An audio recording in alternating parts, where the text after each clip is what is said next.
இப்படி நம்ம பார்க்க போகிறது வந்து இன்டைரக்ட் டேக்ஸ் அப்படின்னு என்ன பார்க்க போகிறோம். அதாவது சிஎம்ஏ இன்டர்ல இன்டைரக்ட் டேக்ஸ்னு கேட்குறாங்க. இன்டைரக்ட் டேக்ஸ் பேப்பர் ஒன்று இருக்குது. அதில் வந்து இன்ட்ரோடக்ஷன்ஸ் நம்ம பார்க்க போகிறோம். Yes, basic reasons to impose taxations. ஏன் நம்ம வெடி விதிக்கிறாங்க அப்படின்னு கேள்வி. To provide basic facilities for every citizens of India country to finance multiple governments and protection of the life. இது எல்லாத்துக்கும் தான் வரி விதிக்கிறாங்க அப்படின்றது நமக்கு எல்லாத்துக்கும் தெரியும். ஏன்னா வரி என்பது ரொம்ப முக்கியமான விஷயம். வரி விதிச்சாதான் அதன் மூலமா நமக்கு நிறைய வெல்ஃபேர்ஸ் கிடைக்கும். அதுக்கு சிம்பிளா உங்களுக்கு தமிழ்ல நான் எக்ஸ்பிளைன் பண்றேன். லிசன். இந்த டைரக்ட் டேக்ஸ்ல வந்து வை டஸ் த கவர்மெண்ட் கலெக்ட் டாக்ஸஸ் அப்படின்னு ஒரு கேள்வி கேட்குறாங்க. எதற்காக நீங்க டாக்ஸ் கலெக்ட் பண்றீங்க அப்படின்றாங்க. எதுக்காக அப்படின்னா நமக்கு எல்லாத்துக்கும் தெரியும். Public services like roads, hospitals, schools, police, electricity, water supply etcetera. அப்போ ப்ரொவைட் பப்ளிக் சர்வீசஸ் அதுக்காகவும் finance different level of government, central, state or local bodies. இப்போ இவங்களுக்குலாம் ஃபண்டு கொடுக்கணும். அதே மாதிரி protection is very important. Protect citizens and maintain law and order. இதுக்குமே நம்ம பணம் கொட்டி ஆகணும். இன் ஷார்ட்ல வந்து சொன்னா taxes are the main sources of government revenue அப்படின்றாங்க. இதை நம்ம தமிழ்ல சொல்ற பார்த்தீங்கன்னா, அரசு மக்களுக்கு சாலை, மருத்துவம், கல்வி, காவல், பாதுகாப்பு, குடிநீர் போன்ற சேவைகளை வழங்க பணம் தேவைப்படும். அந்த பணத்தை மக்களிடமிருந்து வரியாக வசூலிக்கிறது. வரி விதிப்பதற்கான காரணங்கள்: மக்களுக்கு அடிப்படை வசதிகள் வழங்க வரி மூலம் கிடைக்கும் பணம். அதாவது மருத்துவமனைகள், பள்ளிகள், சாலைகள், குடிநீர் வசதி, மின்சாரம், காவல்துறை, தீயணைப்புத்துறை, இதெல்லாம் நமக்கு ஃப்ரீயா கிடைக்குது இல்ல அப்படின்னா, இந்த ஃப்ரீயா கிடைக்குதுன்னா இதுக்கு நம்ம வரி கட்டினா தான் அது ஃப்ரீயா கிடைக்கும். இந்த மற்ற சேவைகளை பயன்படுத்தினா அரசாங்கத்துக்கு நம்ம தான் நிதி அளிக்கணும். மத்திய அரசு, மாநில அரசு, உள்ளாட்சி அமைப்புகள் இவற்றின் செலவினங்களுக்கு வரி விதமாக உதவுகிறது. ஒரு பட்டண பாதுகாப்பு, நாடு மக்களின் உயிர் சொத்துக்களை பாதுகாக்க அரசு வரி பணத்தை பயன்படுகிறது. இதுதான் பேசிக்ஸ். ஃபர்ஸ்ட் நம்ம ஏன் வந்து வரி விதிக்கணும் அப்படின்னு ஒரு கேள்வி கேட்டா, நம்ம ஏன் கவர்மெண்ட்டுக்கு வரி கொடுக்கணும்னு கேள்வி கேட்டா அதுக்கு இதுதான் பதில். வரி என்றால் என்ன? நம்ம அரசு மக்களுக்கு சாலை, மருத்துவம், கல்வி, அதாவது provide public services like road, hospital, schools, police, electricity, water, இதெல்லாம் நம்மள்ட்ட வரி வாங்கி அதை வச்சு தான் பணம் தராங்கன்றத நம்ம ஃபர்ஸ்ட் தெரிஞ்சுக்கணும். அடுத்த விஷயம் வந்து பார்த்தீங்கன்னா அட்மினிஸ்ட்ரேஷன் ஆஃப் டேக்ஸ் லாஸ். அது என்ன அட்மினிஸ்ட்ரேஷன் ஆஃப் டேக்ஸ் லாஸ்? தமிழில் சொல்ல வந்தா வரி நிர்வாகம்னு சொல்லுவாங்க.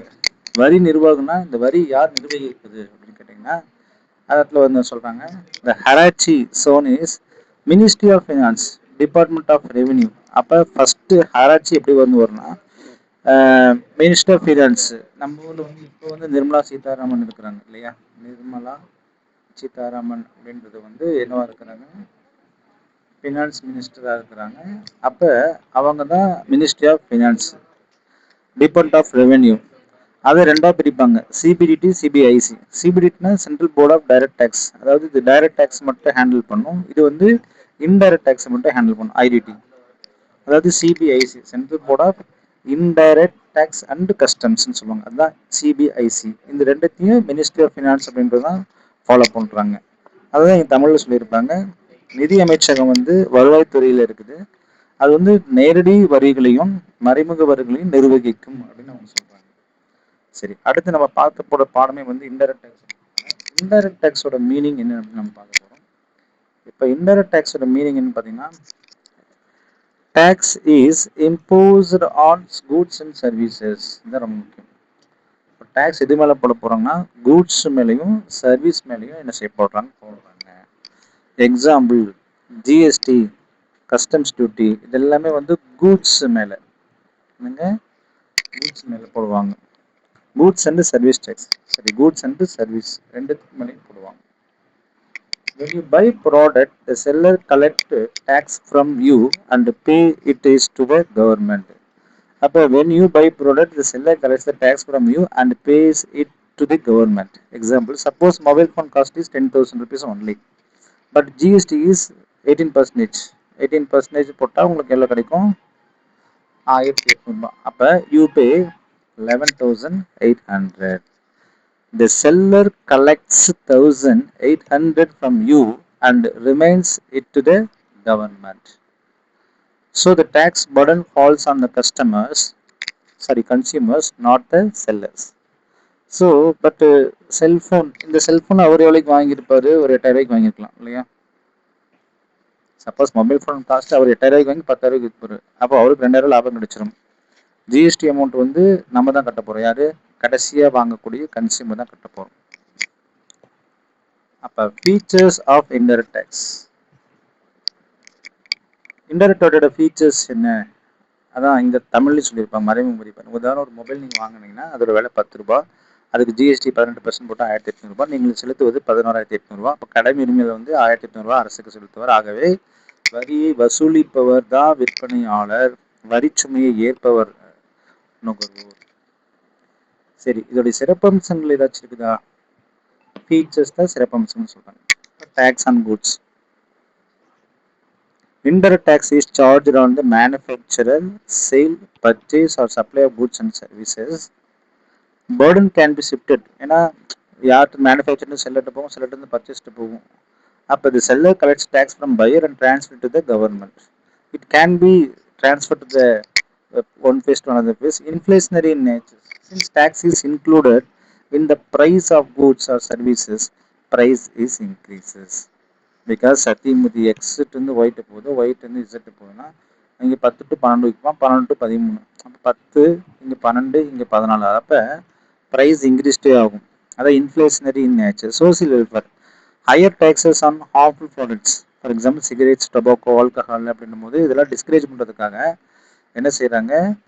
அதிகமாக டேக்ஸ் விதிச்சா யாரும் வாங்க மாட்டாங்கன்னு நினைக்கிறாங்க. பட் அதனால வாங்குறாங்க மக்கள், அதே ஒரு விஷயம்.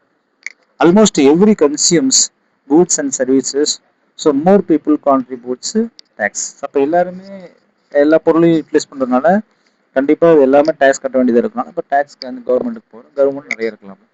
Rich and poor pay the same tax and product. For example, ஒரு நீங்கள் சோப்பு வாங்கினாலும் சரி, அது பணக்கார வாங்கினாலும் சரி, ஏழை வாங்கினாலும் சரி, அது எல்லாத்துக்கும் ஒரே டேக்ஸ் தான் அப்படின்ற ஒரு ஈக்குவாலிட்டி இங்கே இருக்குது.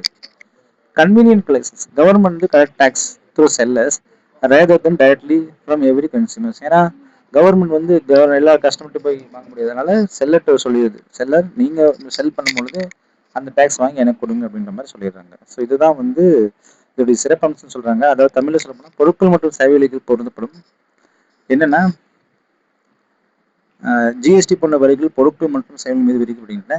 வரிச்சுமை மாற்றப்படலாம். விற்பனையாளர் தனது வரிச்சுமையை வாங்குபடம் மாற்றலாம். விலைவாசி உயர்வை ஏற்படுத்தும். வரி பொருட்களின் விலைகள் சேர்க்கப்படுவதால் விலை அதிகரிக்கும். சமூக நலனுக்கு உதவும். புகையிலை, சிகரெட், தீங்கு விளைவிக்கும் பொருட்களுக்கு வந்து அதிக வரி விதித்து அதன் பயன்பாட்டை குறைக்கலாம். பொருட்கள் வாங்கும் அனைவரும் மறைமுக வழி செலுத்துகிறார்கள். பிற்போக்குத்தன்மை தான். ஏன்னா ஏழையும் பணக்காரனும் ஒரே ஜிஎஸ்டி செலுத்துவதால் இது மிக ஏழைகளுக்கு இது அதிக மதிச்சுமையாக இருக்கும், பணக்காரனுக்கு ஈஸியாக இருக்கும் சொல்லுவாங்க.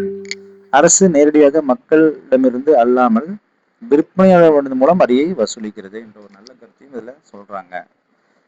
சரி, அடுத்து வந்து டிஃபரன்ஸ் பார்க்கணும். Difference between direct tax and indirect tax. இது ரெண்டுத்துக்கு உள்ள வித்தியாசங்கள் என்ன அப்படின்னு நம்ம பார்க்க போனால் ரொம்ப ஈஸியான வித்தியாசங்கள் தான். எஸ், சிம்பிளாக தான் இருக்கும். பட் நம்ம புரிஞ்சுக்கணும். Tax paid to government. ஏன்னா டைரக்ட் டேக்ஸ் வந்து டைரெக்டாக நீங்கள் கவர்மெண்ட் செலுத்தணும். இன்டைரக்ட் டேக்ஸ் பொறுத்த வரைக்கும் செல்லர் மூலமாக தான் நீங்கள் செலுத்த முடியும். இன்கம் டேக்ஸ் என்பது சரியான உதாரணம். ஜிஎஸ்டி, கஸ்டம் டியூட்டி என்பது இன்டைரக்ட் டேக்ஸ் சரியான உதாரணம். Burden cannot be shifted. எக்ஸ்ன்றவருக்கு இன்கம் டேக்ஸ் போட்டால் இன்கம் டேக்ஸ் எக்ஸ் தான் கட்டணும். அவர் வந்து அவருக்கு மேலே வேற யாரும் கட்ட முடியாது. ஆனால் இந்த பொருளை பொறுத்த வரைக்கும் யார் இந்த பொருளை வாங்குறாங்களோ அவங்க தான் சொல்லுவாங்க, கட்டுவாங்க. அதனால it's can be shifted. Impact falls on the same persons, falls on consumers. Impact, இதோட விளைவு யாரு? எக்ஸ் வருமானம் சம்பாதிச்சு அவன் தான் டேக்ஸ் கட்டணும். அப்போ இம்பேக்ட்ன்றது அவன் தான். ஆனால் இங்கே கன்சியூமர் பொறுத்த வரைக்கும் இன்டைரக்ட் டேக்ஸ் வந்து falls on consumers. Collections collected from tax payers directly. அப்போ collected tax from directly, collected through seller.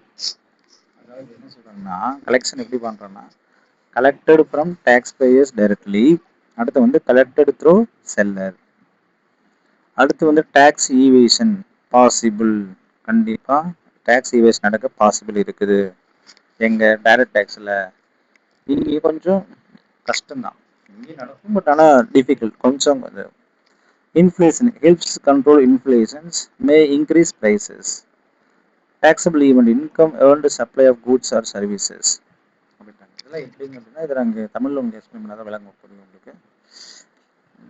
Income tax என்பது வந்து அரசுக்கு நேரடியாக செலுத்த முடியும். ஆனால் ஜிஎஸ்டி வந்து விலையில் சேர்த்து செலுத்தப்படும் ஒன்று.